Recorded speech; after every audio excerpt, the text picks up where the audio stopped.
What's going on, everybody? Happy Wednesday night to you and yours here on the AAT Sports Network. We are the AATBirds weekly report. There was a discussion amongst us that we might start going bi-weekly, but things are happening in the NFL, which means we have to discuss things every single week.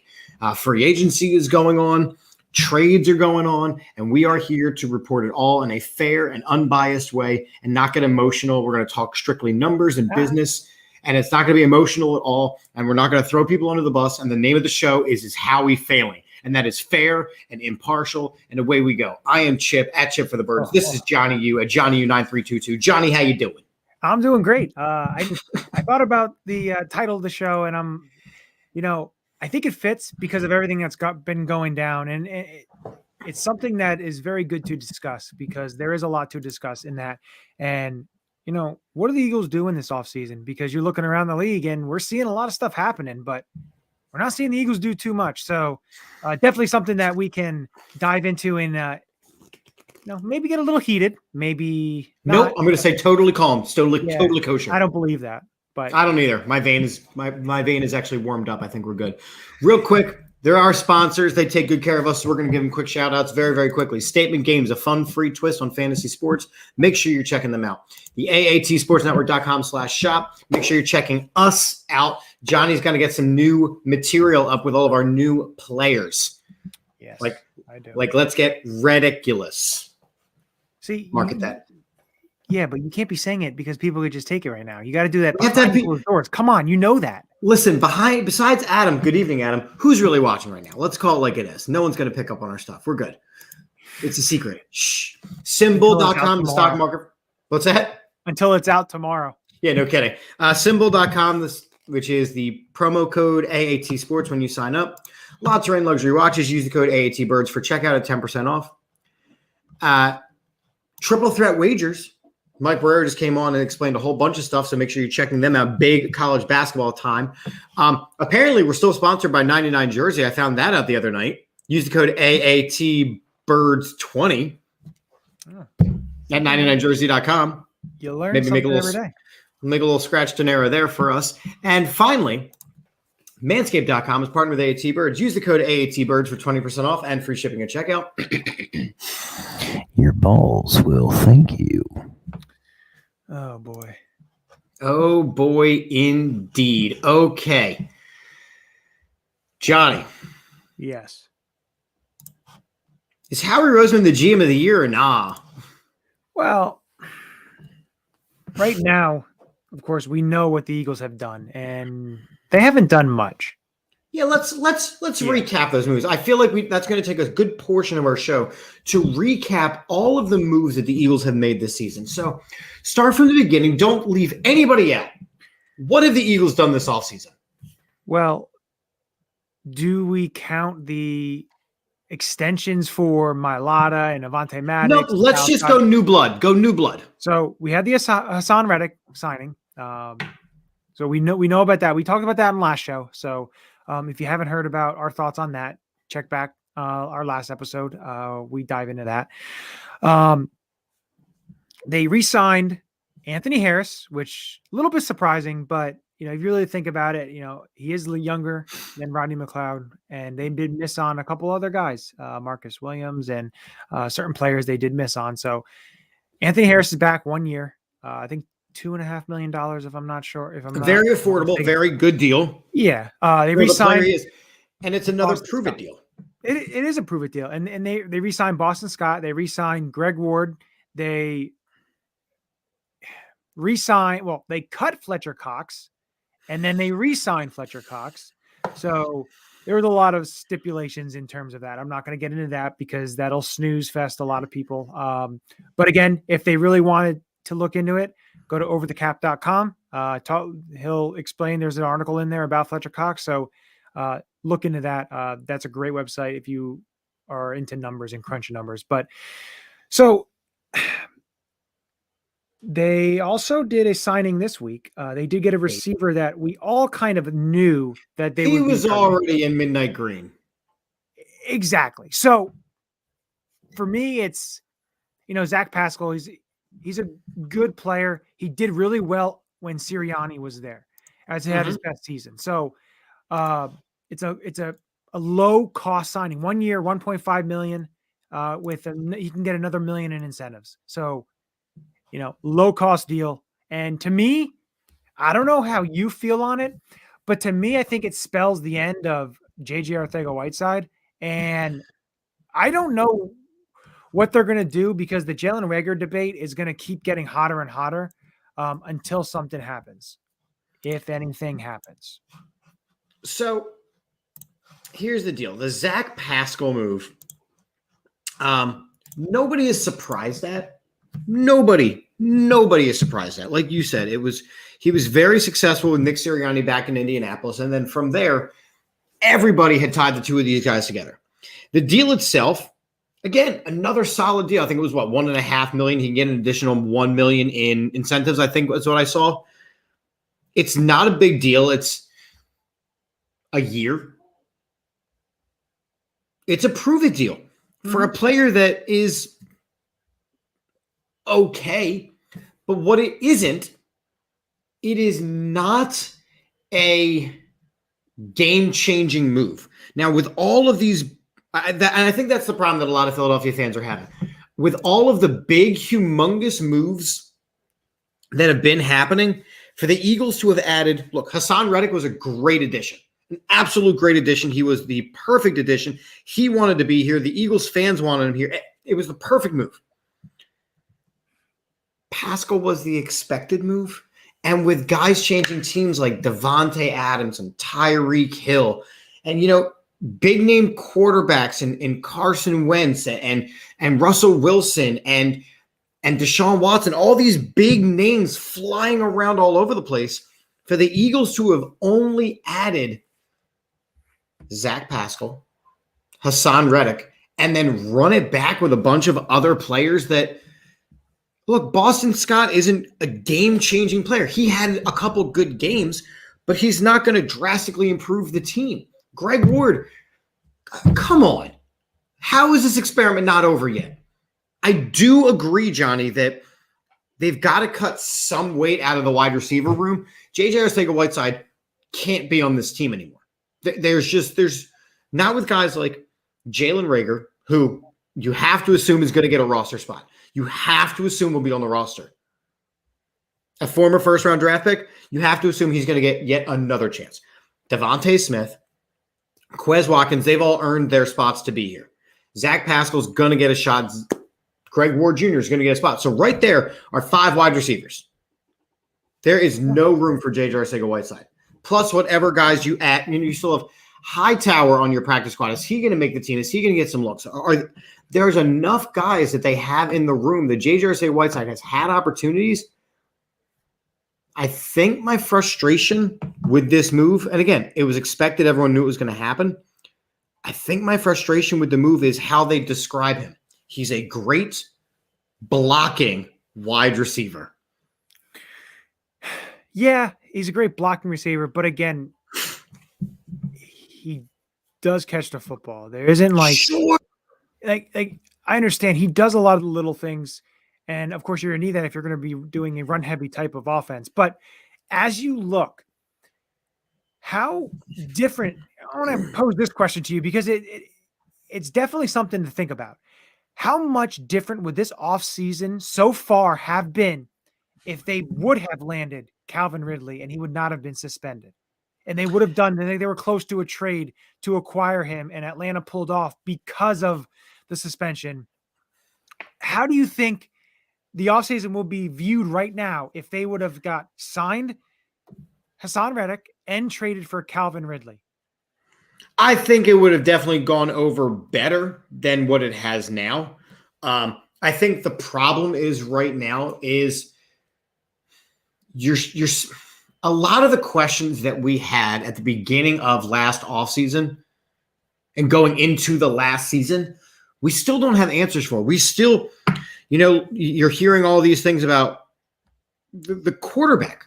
We still don't have an answer at quarterback. And I know they're saying all the right things, and maybe we're the only people, in Philadelphia just making a big deal of it all. And maybe that's the case, but we still don't have that answer. And I have to factor in that some of these guys didn't want to get traded to Philadelphia. because of the uncertainty at quarterback. People want to go to Tampa Bay. People want to now go to Denver. People want to go to Indianapolis now. People want to go places with these quarterbacks that are set and can throw the ball. I don't think that you're going to get a bunch of big name. Like a guy like Jarvis Landry, who's still out there, he's not coming here. And the way that the way I think of it is, you look at the wide receiver crop of free agents. Jarvis Landry, but Odell Beckham, Torrey ACL in the Super Bowl. I don't think that's any way of an option. And it's not something I would do because who knows how healthy he's going to be. Will Fuller is always injured. Don't get me wrong. He's a decent player, but he's always injured. Marquez Valdez-Scantling, that doesn't really, move the needle there. Emmanuel Sanders is 35 years old.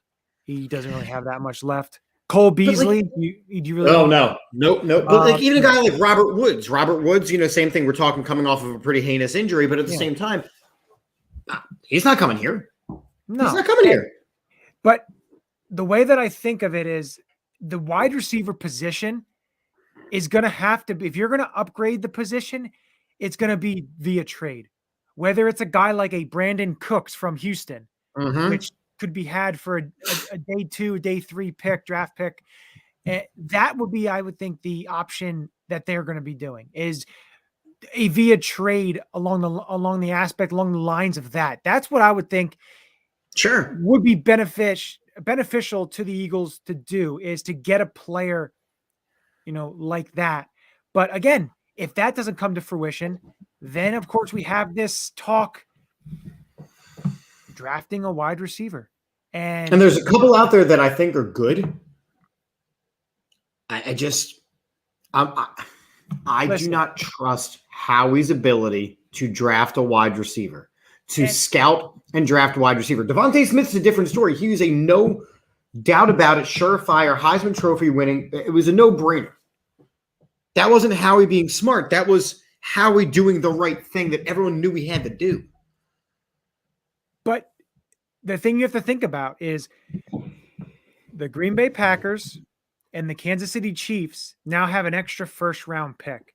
I can, maybe I'll put this out there and I'll give this. I guarantee that each of those teams will pick one receiver in the first round with one of those picks.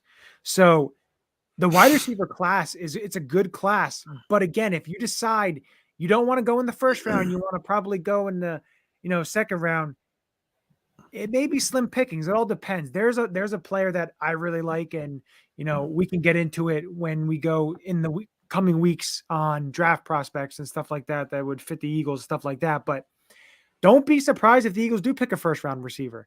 Now, honestly, my opinion is they won't. That's just how I feel because I feel the needs on this team. And honestly, I don't think they pick all 3 first round picks. I think one of the picks. I think there's no way they pick all 3. You want to have as many assets as possible. And that's something that you look at this offseason with Howie Roseman. He has all these assets, but he's not going out and using the assets he has to go and get a Tyreek Hill, to go and get a Devontae Adams. Not saying that they were in play for any of those players, but to go and use these, assets, these chips that you have to be able to get these players. Because I'm looking at it, and I'm looking at it this way with teams like the Miami Dolphins and the Vegas Raiders and the Cleveland Browns. And you look at these teams just hemorrhaging draft picks to get these established players. A lot of it to me is the model of what the Los Angeles Rams did. And basically getting veteran players and just stashing your draft picks. Miami traded 5 draft picks for, this year and next year, a combined 5 draft picks for a wide receiver and then paid him almost $30 million a year. It's a lot. It is. It's and signing players in free agency and getting all these veteran players, getting all these high-priced players and trying to just build and not really building through the draft. I think it's a little bit of a curse of what Los Angeles has done, because I think a lot of teams are going to try to follow this motto, and I think a lot of teams are going to fail because that's not the way you win in the NFL. It's not the way you build teams. And it's not the way you build dynasties. No. But it is the way you win. You build for one season, and you expect all those things to line up. The Eagles right now are in a perfect prime position to build and develop and do all those things. But you're telling me if one of those guys that was available and we could have gotten them and we could have accelerated on the process to win another Super Bowl, because ultimately that is the goal, is to win another Super Bowl. You tell me any of us would have been like, no, we still have to develop players for the next 4 or 5. I would trade a Super Bowl this season for 2 Super Bowls in 5 years. The way I look at it, though, is you can get a star player or whatever, but the problem is with this team is you have no foundation built. A lot of the foundational guys are guys who were foundational guys. So guys like Fletcher Cox, Brandon Graham, Lane Johnson, those guys are in their 30s already. So yeah, you're looking at those guys and they're not going to be the players that, they're not going to be there the next couple of seasons. And that's what you have to understand, that. And Jason Kelsey, add him in there too. But you're looking at guys like the Jordan Mailatas, the Dallas Goddards, the Avonte Maddox, the Josh Sweats. These guys, plus, of course, the rookies that you've had the last years. The next year is these guys taking that extra step, that next step to become the foundational pieces that then you can go ahead and, whether it's 2023 or 2024, to be able to get a star player or to be able to do more in terms of free agency and getting, yes, and we're just wanting to come here because they see all these pieces. That's another thing, is a lot of free agents, the receivers that are out there, they see what's here, and if a player's trying to go on a prove it deal, they're not going to go to a team where they may not be able to put the numbers up to get that next contract. And it's not even the prove it deal, though. It's not even the prove it deal. It's as these guys get to, those points in their careers, they know that they need a Super Bowl to, meet certain goals, to do certain things, to finally qualify for the Hall of Fame. A guy like Matt Ryan is in such a great position right now to get that Super Bowl ring, which would guarantee him the Hall of Fame right now. Yeah. So why would these guys come to teams that are developmental? To me, the Matt Ryan acquisition for the Indianapolis Colts kind of gives me a little bit of Philip Rivers vibes. When he went to Indianapolis. Mm-hmm. But to me, it's, you look at the NFC, and yes, there's a few teams, and I'm not even going to look at the whole conference. I'm going to look at the division. Okay. And let's take a look at the teams in the division. So you're looking at the Washington Commanders. It's still weird to say the Commanders. It's like every time I'm watching something on baseball and they're like, "Oh, the Guardians have a really low pay scale." I'm like, who are the Guardians? Yeah, who? Because they just dropped that in last summer. But you look at Washington. Yes, they got Carson Wentz. J.D. McKissick came back. But if you really look, they lost Brandon Scherf, their all-pro guard. They lost Eric Flowers. They released Matt Ioannidis. They lost Tim Settle. They lost some players on that roster who were very serviceable players and also starters on their roster. So, they lost the players. What did the Giants do? They got Teddy Bridgewater to back up Daniel Jones. They got Tyrod Taylor. Not Teddy Bridgewater. Close. Tyrod Taylor. Both very mediocre quarterbacks. Yes. Again, he's backing up another mediocre quarterback. And I think they got Matt Breida, who's a backup running back. But all in all, they really haven't done much. You look at Dallas Cowboys. Dallas has gotten worse. Dallas has gotten worse. Yeah, they lost Amari Cooper. They re-signed Michael Gallup, who tore his ACL late in the season. They lost Cedric Wilson, who was a very valuable number 4 receiver that really was better than that. He went to Miami. So they signed James Washington, who flamed out in Pittsburgh, did not really play that well. Don't forget, they got rid of La'el Collins. They lost. They lost their starting left guard, Connor Williams.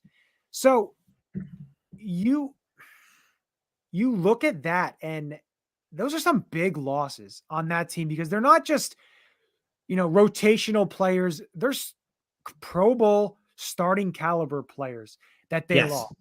And then the Eagles. Okay, we know what the Eagles have done, and of course they're not done yet in free agency. None of these teams are done yet in free agency. No. But to me, of course, it depends on development. And we've said that. Not saying Jalen Hurts is going to take that next step because, he's going to be the 2022 quarterback unless they draft a quarterback, which again, something we will may touch on a little bit in terms of quarterback pro days.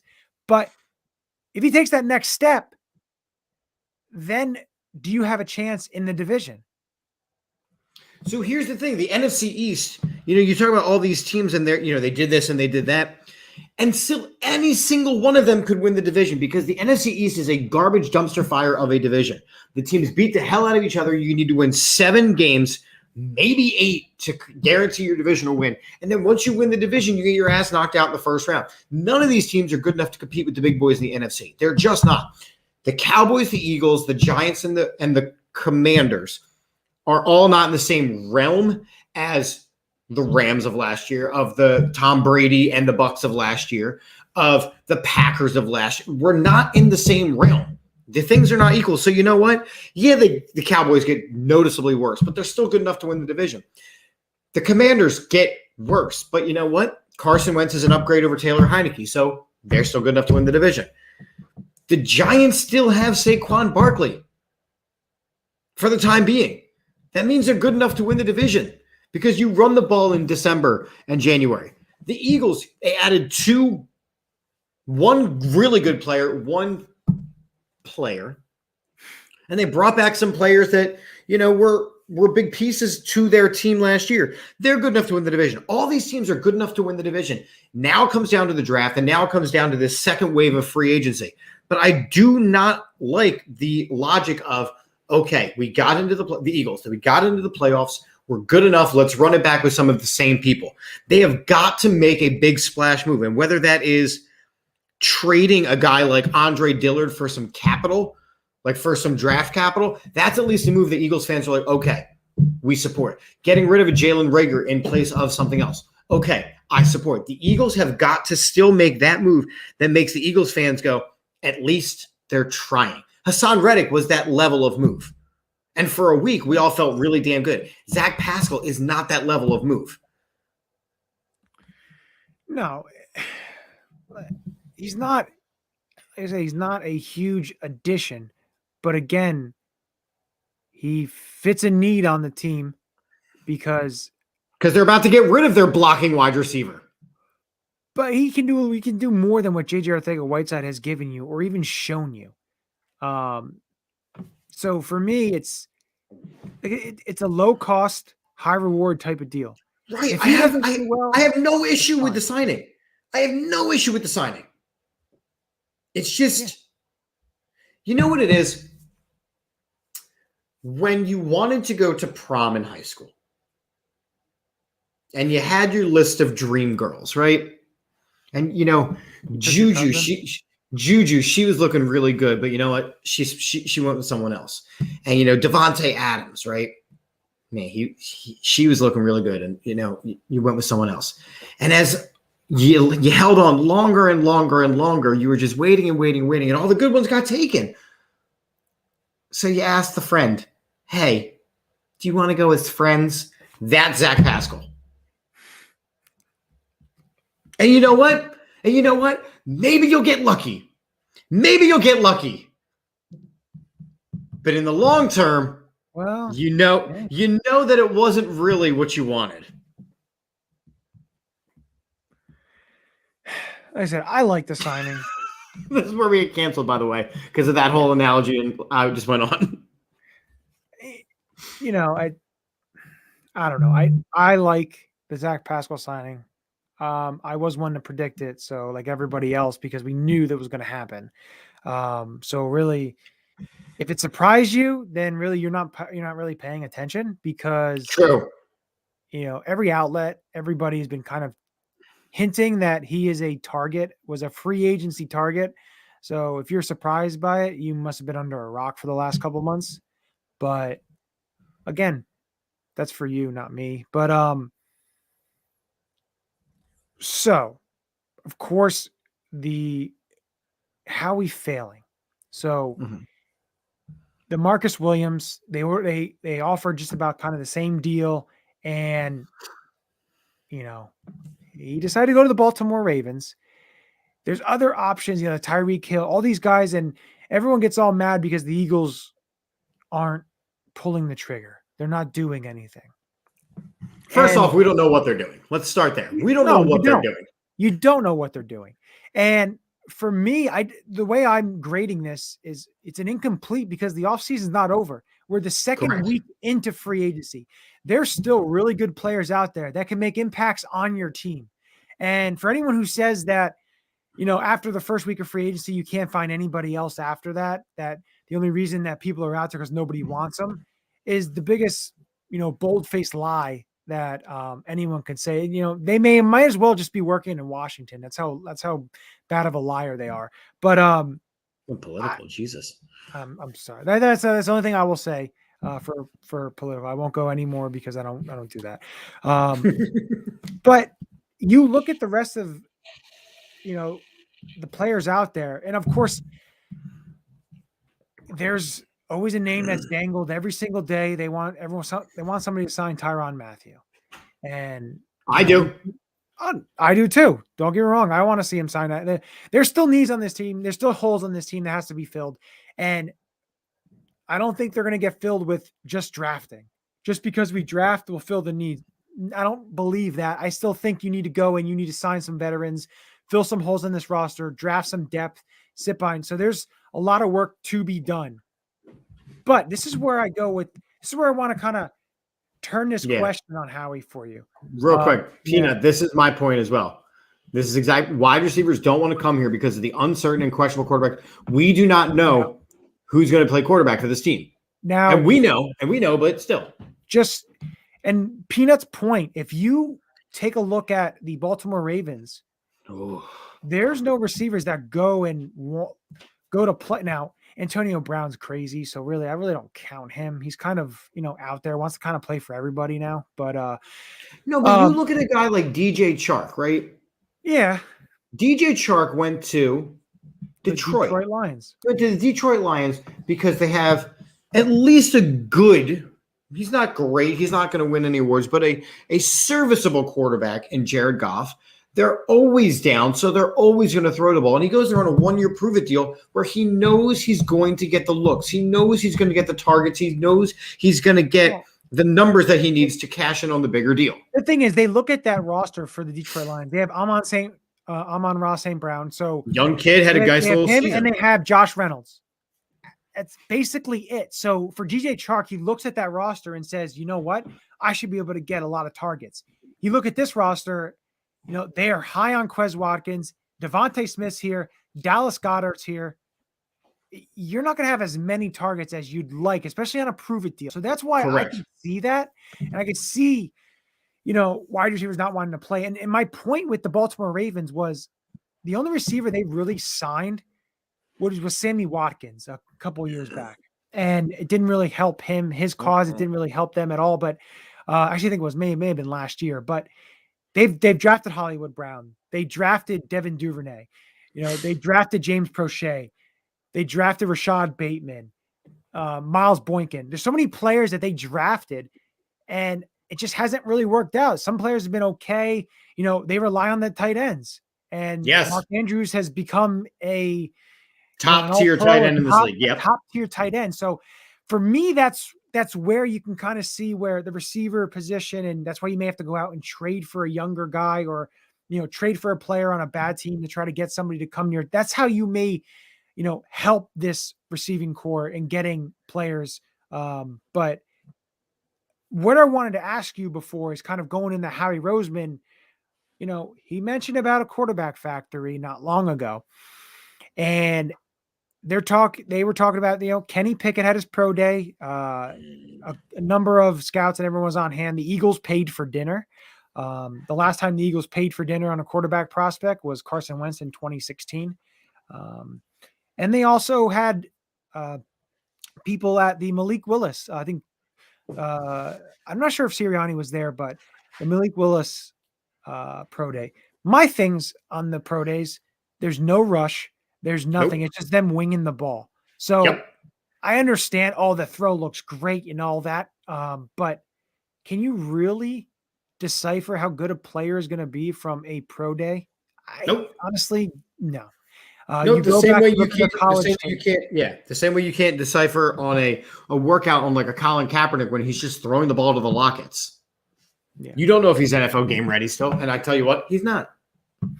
But like I said, that people get all enamored with that and everything, but I just don't. In my opinion, honestly, I don't know if those two quarterbacks are even going to be there when the Eagles pick at 15. So they may not even need to worry about that.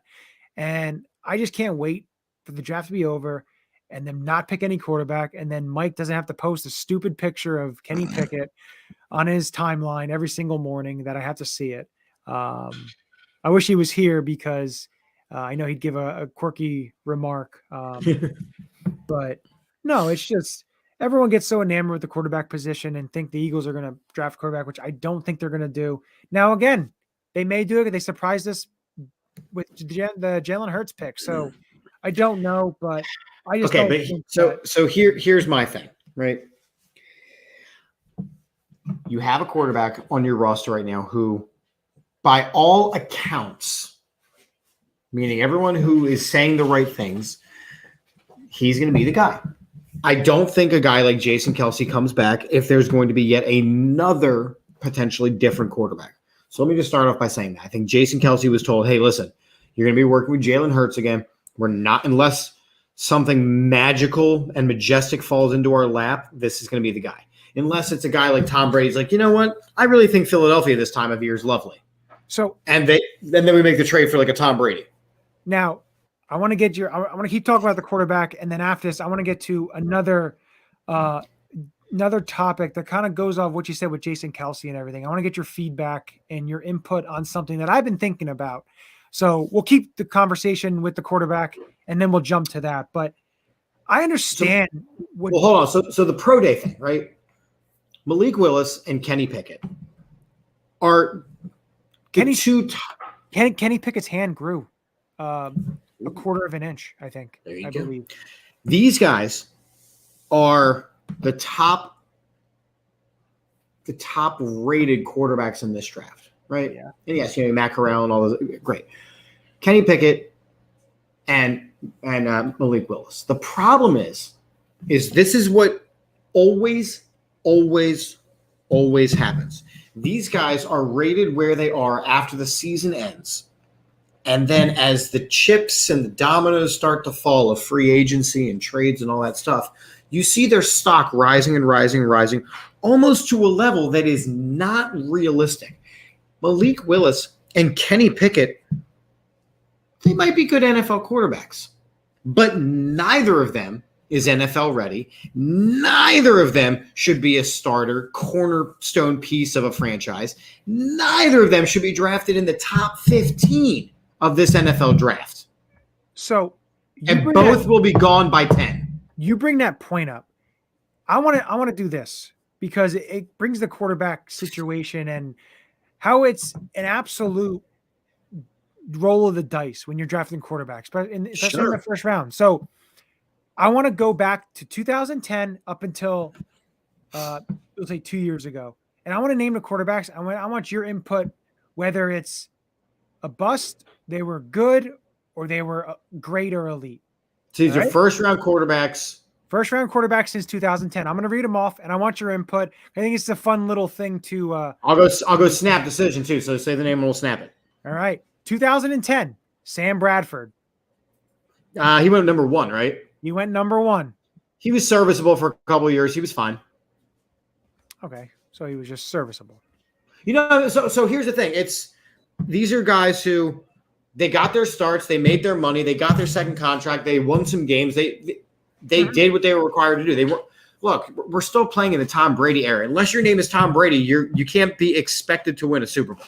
Yeah. Oh my God, 2010, the quarterback crop was awful. Okay, but beside that, so give me the number 2. So say At this pick, yeah. So Sam Bradford was the first quarterback selected. There was only 2 quarterbacks selected in the first round in 2010. The second one, Tim Tebow. Bust. Exactly.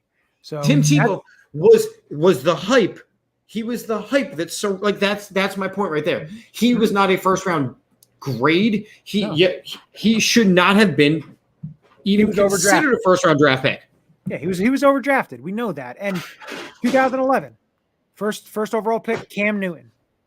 I'd say he was a great quarterback. He was fine. I mean, he's made a career. He's big. He was an NFL MVP. He got to a Super Bowl. I mean, he was a franchise quarterback for the Carolina Panthers. That was a good pick. The second quarterback selected. But but the thing is, when he was in college, it was deemed he was already playing in big games. That was realistic. Yeah, he was a top tier talent, and it was a consensus number 1 pick. The second first round pick, the Tennessee Titans selected Jake Locker. Bust. I don't even have to say anything. The guy's not even in the NFL anymore. Exactly. He barely played in the NFL. How many starts did he have in his career? 1, 2? No, he started a number of games, but he wasn't very good at all. He was overdrafted because of his athletic ability. It's just basically what it was. This third quarterback drafted, which I'll say the name and then we'll just go because we know. Blaine Gabbert. Bust. Fourth quarterback drafted, Christian Ponder. Bust. That's all the quarterbacks in that draft. 2012, which we know that one is the Andrew Luck and Robert Griffin III. Again, same thing. Those guys were guarantee hits. Yeah. And Robert Griffin III, the injury took him out, unfortunately. Ryan Tannehill was the third quarterback. But even still with RG3, the injuries took him out. Yes.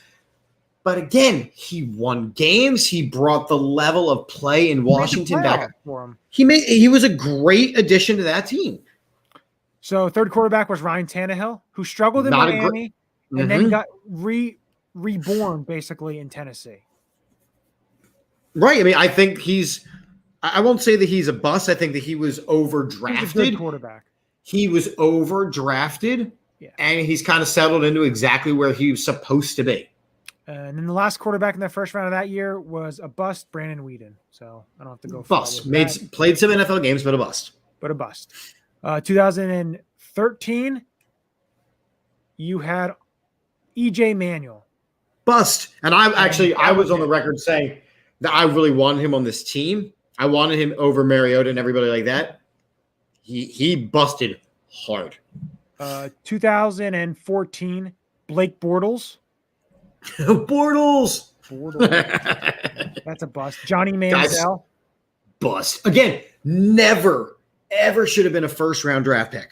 And then the last one that year selected in the last pick of the first round was Teddy Bridgewater, who was a good quarterback until he has that devastating knee injury. He's just checked down Teddy. Yeah. And then 2015, of course, the Jameis Winston, Marcus Mariota was 1-2. Fine. Yeah, exactly. Fine. Like you thought there would be a little bit. That's the only quarterbacks in that one. 2016, which we know that's Goff and Carson Wentz. Playoff quarterbacks. They're both Super Bowl caliber quarterbacks, at least with the teams that they were on. They're not. They're good quarterbacks, but they're not elite guys. Exactly. So that's all the quarterbacks in that, which is those two guys. And then I'll do 2 more years, 2017, 2018. 2017, first quarterback was Mitch Trubisky. Just signed a third deal with the team. I mean, he's never been very good. And then you have Patrick Mahomes. We don't have to talk about that. He's Deshaun Watson. Even with all his troubles, he's an elite quarterback. But these were guys you're talking about guys like Deshaun Watson who played at Clemson. Like he was successful at his program. You knew he was going to be a stud. That's it. Yes and no, because Patrick Mahomes played at Texas Tech and they weren't a powerhouse program. He had all the tools and all the capabilities and then got with the right head coach and got with the right team that put pieces around him. And then the same thing happened in Kansas City. The right coach, the right pieces around him. So all of those things lined up perfectly. You look at a guy like a Kenny Pickett or a Malik Willis, they come from schools that do not have excellent programs, that you don't even really hear about them unless you are an avid college football fan up until bowl season and draft season. And then you're going to try and convince me that Malik Willis is he's a top 5 player in this draft. You've got to be out of your mind. So the last one is the 2018. I'm not going to do 2019 or 2020. Yeah, jury's still out. Exactly. Baker Mayfield, which it's kind of Jury's telling still you out right now. To me, Baker Mayfield kind of screams a little bit of the Sam Bradford. He's an okay guy, okay quarterback. Yeah. Sam Darnold, along the same lines as you have no idea still. Yeah, it's just it's puzzling. And then you have Josh Allen, we know, elite from Wyoming, not a big school, but correct. Has all the capabilities. So sometimes you get lucky. Sometimes you get lucky. Then we have Josh Rosen, absolute bust. Big program, UCLA. Right. And then the last guy we have is Lamar Jackson, who I would say is a very good quarterback to close to elite quarterback. No. All his skill set. He is a tremendous athlete. A tremendous athlete who can throw the ball a little. And every time I say that, then he puts up 400 yards in a game, and I get that. However, there is a reason why wide receivers do not want to go and choose to go to Baltimore, because you don't know when you're actually going to see him throw the ball. But like I said, I don't think he's a very talented, very good player. He's a very good player. I just don't think he's a great thrower. It shows you when you're looking at this draft. And in the last couple of years, you look at this draft and you look at guys like Kenny Pickett, Malik Willis, Matt Corral, Desmond Ridder, Sam Howell, Carson Strong. It is an absolute toss-up because you just don't know who's going to be good and who's not going to be good. Because along the lines of the list that I just did, and I just said all these guys, what would we probably say is about 20%, 25% of those guys become really good starters in the league and be able to give you multiple years. It isn't an absolute hit. And I can even go to the rest of the rounds of the draft, and in a draft itself to get a starting caliber quarterback, there's only 32 starting spots in the NFL. And then to be able to be a consistent starter and a consistent player, to be able to go years and years and be a very talented quarterback isn't easy. And you get guys like Russell Wilson in the 3rd round, Tom Brady in the 6th round. You have different players. That's not the norm. That's not the norm. It isn't. And the way that I look at the Eagles, you give Jalen Hurts this opportunity to play this year, see what he can do. Is he going to work on his craft? Is he going to, work his tail off to try to get better, to be a better quarterback for the 2022 season? Okay. Sure. But he still has a ceiling. Everybody has a ceiling. What his ceiling is, we're going to see, because if it doesn't, I think we're seeing it. But I think we're seeing it because, again, we had every single question.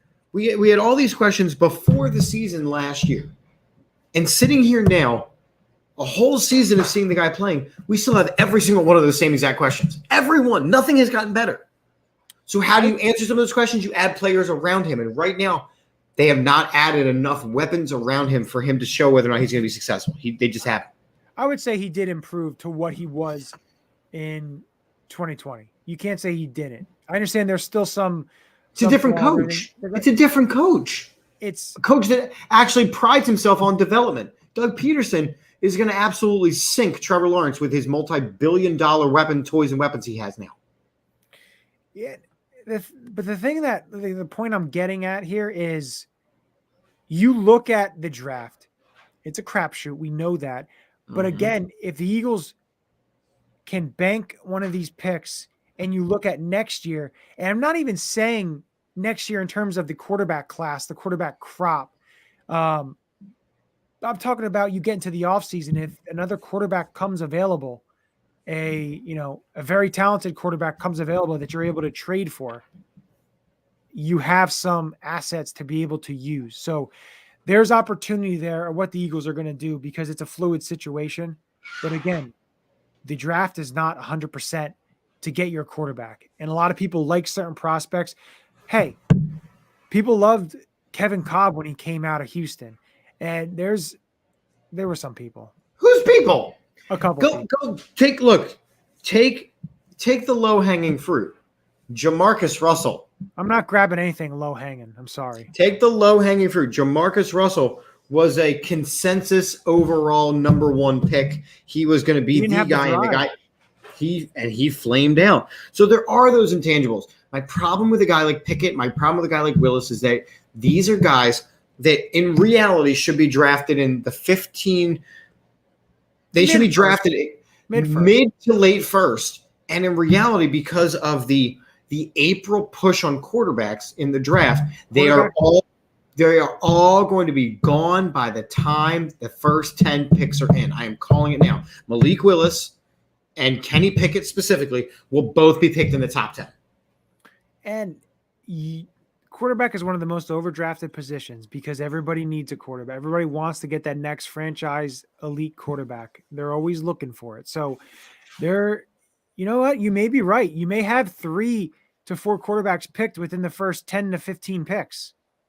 Absolutely could see it. You could see teams trading up to get quarterbacks. There's a couple teams that have multiple picks that in the first round that could be trading up. I absolutely can see it. So it's going to be a situation where we're going to keep hearing the chatter until that draft night comes and goes in the first round. And if we see no quarterback selected by the Eagles, then again, but again, the Eagles. And another thing, the Eagles are always linked to all these different players because what is it? Philadelphia is a huge market. It's going to bring up the most talk.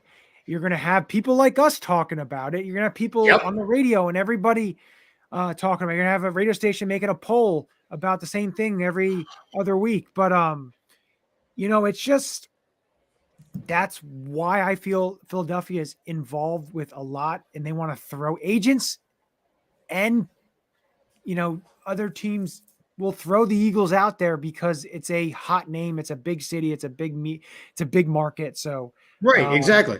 It's not unrealistic either. That's the thing. It's not unrealistic that the Eagles could go after any of these guys. The problem is that the longer we are already a fan base divided on whether or not this guy should be the quarterback. And it's not that he's done anything wrong. It's just that he hasn't done enough right for us to all rally behind him. And this has happened for years and years. You look at a guy like Donovan McNabb. Donovan McNabb never had the people fully behind him. And he's the greatest quarterback in Eagles history. Yeah, it's tough, but again, it's just everyone's going to have their opinion. And I think that's one thing that a lot of people don't understand is, everyone's going to have their opinion. Just because you have an opinion doesn't mean it's right.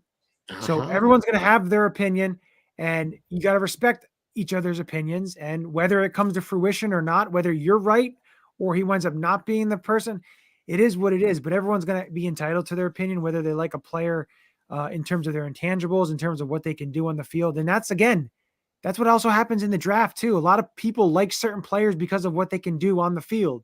And doesn't mean they're going to be a star. Doesn't mean they're going to be a great player. It happens. You miss on players. You think a player's going to be good. That's not good. GMs do it. Everyone does it. So, it happens. But again, this is crucial for the Eagles.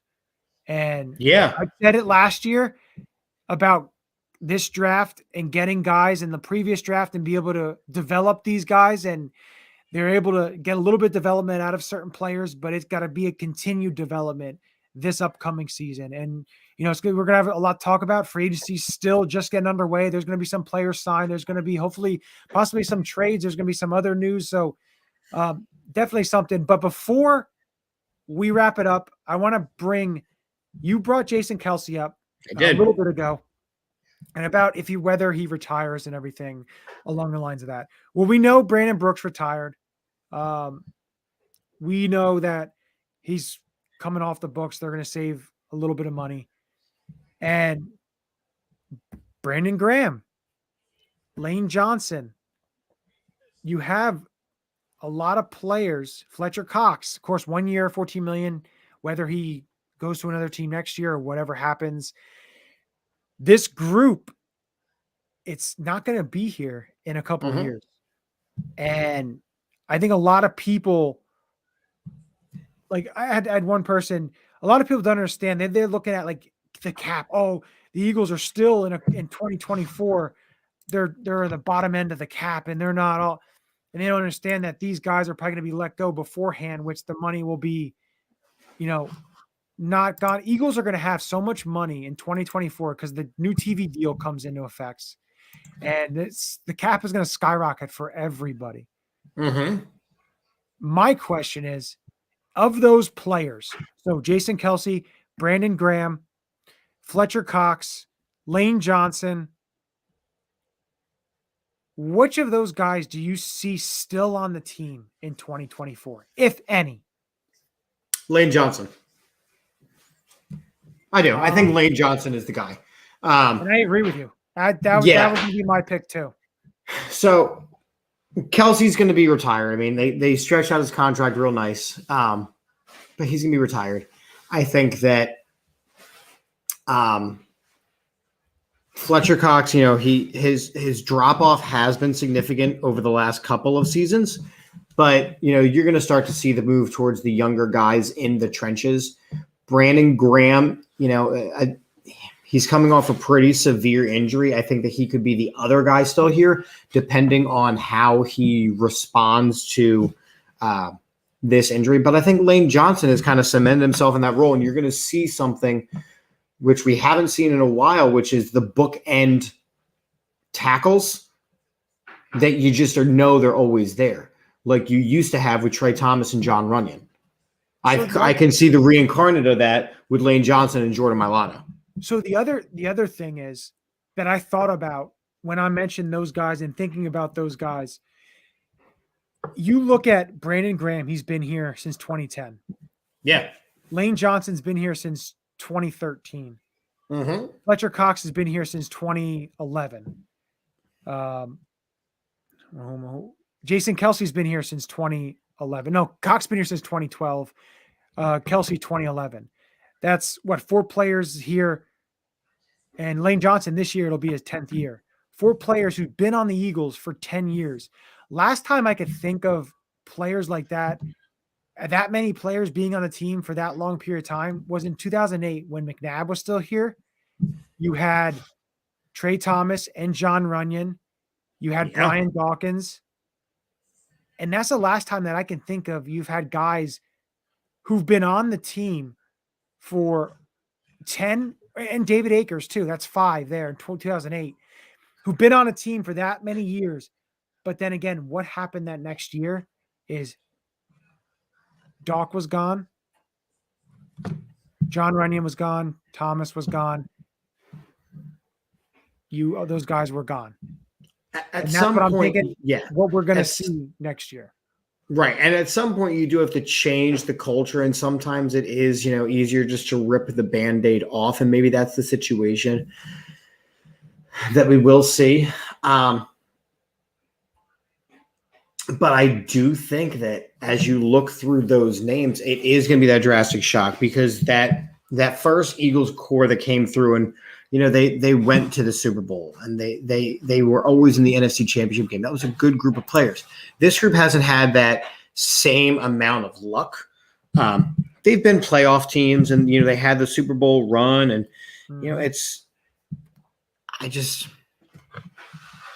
this team is, for all the youth that we have, you're going to start to see the next wave of things for sure. Hey, you're going to, and we're going to see it. And whether that's some additions they start doing, seeing some of these guys, the draft coming up, but it's going to be it's going to be a fun offseason. I always love the offseason because there's so many different things. And I agree with Johnny Higgins here. They may not be trying to spend too much because they want to carry over. Howie always loves to carry over money. And I think one thing that you can do is also an extension for Javon Hargrave, I feel like is in the works because that'll save you probably about $8 to $9 million in cap space. So that's another thing that's going to be down the road. But the Eagles will carry over cap money because that's what they like to do going into the next year. That's what Howie. And the thing is, and I know now that Johnny Higgins is watching, so I can say this. The other thing is that you either are going to have to lock up Jalen Hurts at the end of the season, or spend money on your real next quarterback of the future. You don't want to go. You don't want him going into a contract year in 2023. That doesn't bode well for you. So one of those two things is going to happen. They're going to spend money on the quarterback position, whether it's with Jalen Hurts, whether it's a free agent, or whether it's moving capital around, because there is that surefire guy or perceived surefire guy. Even though we went through the list of names, they're going to spend money on the quarterback position so that someone can throw the ball to Devontae Smith. And exactly, it's hard to make any decisions when the quarterback is undecided, but you can get guys on the team to help you decide if you have the right quarterback. And that's where I struggle. You have got to get Jalen Hurts some weapons, because since Jalen Hurts is going to be the quarterback in 2022, you've got to get him guys to where he can actually see and give him opportunities. You can't run the ball 40 times and go, oh, well, he's not a good passing quarterback. You have to force him to pass the ball and see, hey, this guy is not a good passing quarterback. You have to put it on tape and you have to make some decisions. But you just taking the easy way out so you can sneak into the playoffs as the bottom seed and the lowest wild card that shouldn't even be in it, the 7 seed.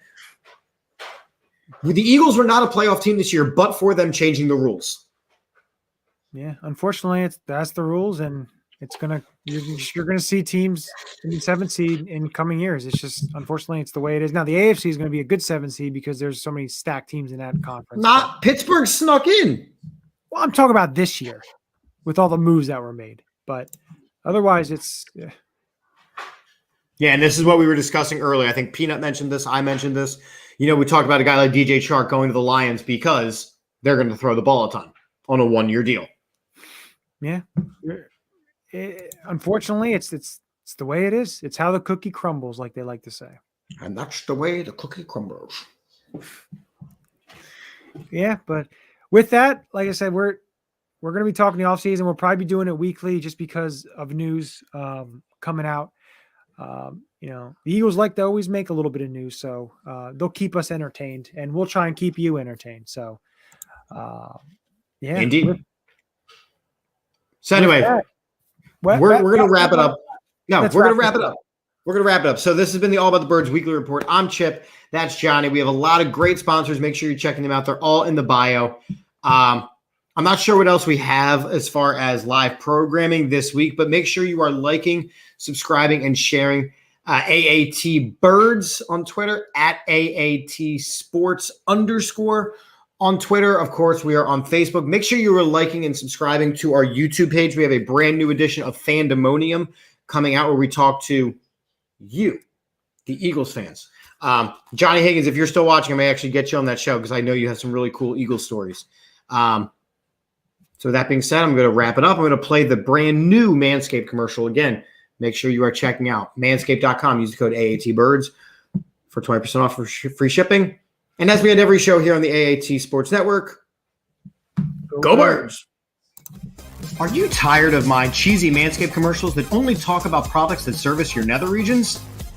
Well, the brand new Ultimate Premium Collection is out. Snap your fingers and let's talk about it. Believe it or not, it's for a not-so-private part. I'm talking about a leveled-up hygiene routine with your favorite manly scent. This is an all-in-one skin and hair care kit for the everyday man and covers you from head to toe. Literally, Manscaped is trusted below the waist. Now trust them with the rest.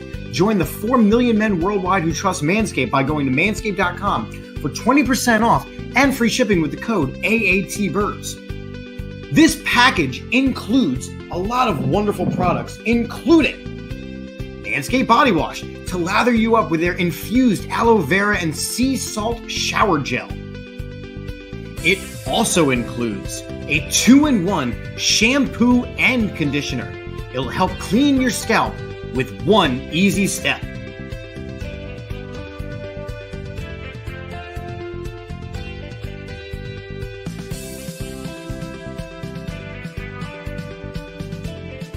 Next up in this package is the Hydrating Body Moisturizer. Do you have tattoos or issues with dry skin? This is designed to keep your skin feeling clean, smooth, and smelling fresh. Don't forget about the Manscaped Premium Deodorant.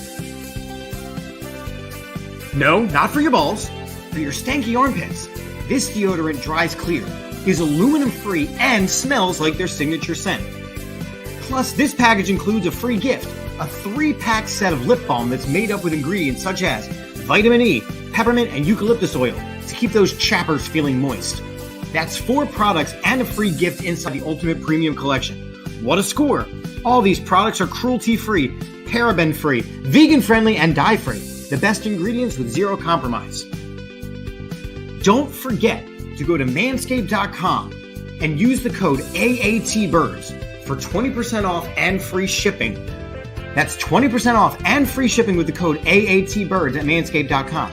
The power of attraction is now in a bottle thanks to Manscaped. Your balls and body will thank you.